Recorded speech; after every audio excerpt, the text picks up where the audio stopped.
Hey everybody, Greater Good Mining here. I did a setup video to show you how to mine to your own Kaspa node, and I want to show you guys the results so far. And one of the problems with running your own node is you are responsible for maintaining it. And as you can see, I'm having an issue here. I've got red and green blinking lights on the KS0 Ultra. And I've been so busy with other projects and just doing things for the summer with my family. I'm getting ready to go out of town for a couple days. And this is the type of thing that can happen when you run your own node. You're responsible for running it. So I don't know for sure how long it's been down. I'll have to take a look and see if I can figure it out. The problem is now I have tainted results. My node went down. So I think my computer that I was running it on must have reset itself or rebooted, because when I went to check, the computer was like locked up. Something went wrong with the computer itself. So like I said, this is one of the pitfalls of running your own node. You have to maintain the node yourself. So let's take a look at how many blocks I've hit. Sorry to interrupt your video, but a quick word from the sponsor of the video, EMCD. Are you sick of mining pools taking 3% fees and offering subpar tools in return? Then you should check out EMCD. They offer extremely competitive pool fees coming in at just 1.5%. Not only that, but if you have any trouble, you can talk to a real human 24/7 to help you resolve any issues quickly.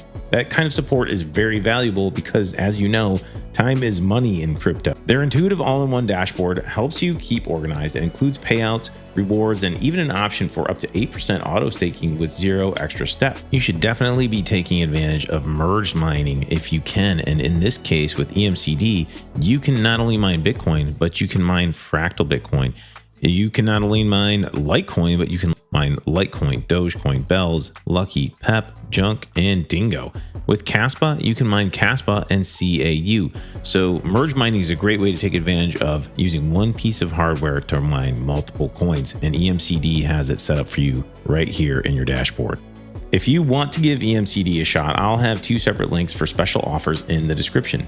The first link is for new users that will get 20% off discount on commissions on the first 30 days. The second link is a bonus link, and you should use it if you have more than 5 petahash of Bitcoin hash rate. If you bring more than 5 petahash of hash rate to the table, then you can unlock special offers and discounts if you mine with EMCD. Make sure you use the links and punch in discount code GREATER for the best deal. EMCD also auto-optimizes your setup so you can squeeze maximum profit out of your rigs. Thanks again to EMCD for sponsoring this video. Now let's get back to the video. Okay, let's take a look at how many Kaspa per block we would be getting during the time that I was trying to do this test. So during this test, it was June 20th, around there, when I really started mining to my own node. I hit my first block around June 20th. So we were in the 5.19 Kaspa per block, part of the emissions schedule. You guys know the emission schedule is aggressive. You can I'll leave a link to this emission schedule calendar in the description of the video so you guys can see where we're at. So currently, today it's July 12th when I'm recording this video, we're down to the 4.89 Kaspa per block. But during the testing part that I know for sure I had hit a total of 8 blocks, we were at 5.19 Kaspa per block.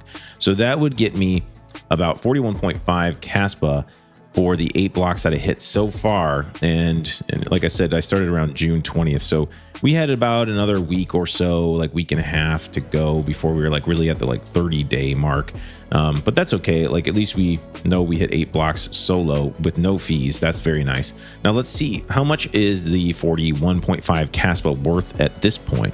Kaspa and the whole market has been doing a little bit better lately. We had a little bit of pump. Bitcoin went to $118,000. Kaspa went over 9 cents briefly. It was 9.1 cents. We're down to 8.3 cents in the last 24 hours. Things have kind of cooled off a little bit.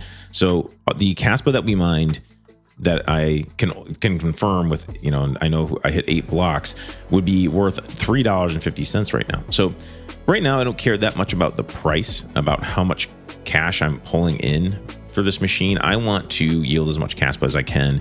So that's where we're at so far with the test. Now I'm syncing the node as we speak. We're gonna maybe restart this test. I'm going to let the node sync up. It takes a while, unfortunately, and then I'll start my Caspa Stratum bridge back up, and then we'll go ahead and continue the test. And I want to see like if I can get it running for 30 days straight without any issues, so I can compare it to Caspa Pool. Now you could say that part of the test that I just did was a great point to make for you guys that are mining at home. You have to maintain these things. Like I said earlier in the video, if you have your node go down, that is lost potential for mining Caspa. So you have to decide where you want your balance to be. Do you want to help decentralize the network, run your own node, risk losing a little Caspa if your node goes down, take the time and energy it takes to maintain the node at home yourself and make sure it's running properly? Or do you want to pay the fee like for a pool to run solo and lose a little bit of Caspa to the fee to like let them maintain it, and then you lose a little bit of the decentralization? That's something you guys have to balance out. So you guys let me know which you prefer or what you're doing. Are you mining to your own node? Do you have any issues with your nodes? I think in the future, going forward, I'm going to make a very dedicated PC to running my own node. This PC that I have it running on right now was kind of like an old computer that I had a lot of other stuff on that I didn't clean up that well. So I think it would probably be run more consistently if it was on its own little Docker, or if it was a dedicated rig that's built just for the node. So you guys let me know what you're doing. I'm very curious how you're doing with solo mining. Let me know what your results are.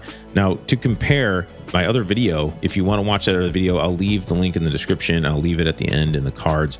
You can watch that whole video to see how I did mining to Caspa Pool versus this node so far. So unfortunately, the reality of the situation is it went down, tainted my results, and I'm not getting as much Caspa mining to my own node because of the downtime.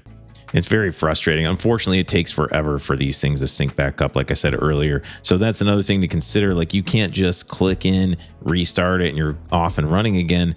You have to resync your node and get the bridge, the Caspa Stratum bridge, restarted. So it's not just that when you notice it, you can click on it and get it going again. You have to wait for the thing to sync up. And my internet is really pretty good. It's 1 gig fiber, and it still takes a while for the whole thing to sync up. So your downtime is going to be extended when you're running your own node. It's not just maintaining it and noticing when it goes down. It's also resyncing everything. So I need to tweak mine. I need to do better.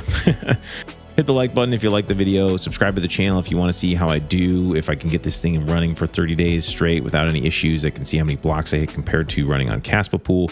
And last but not least, don't forget to keep it decentralized for the greater good. The greater good.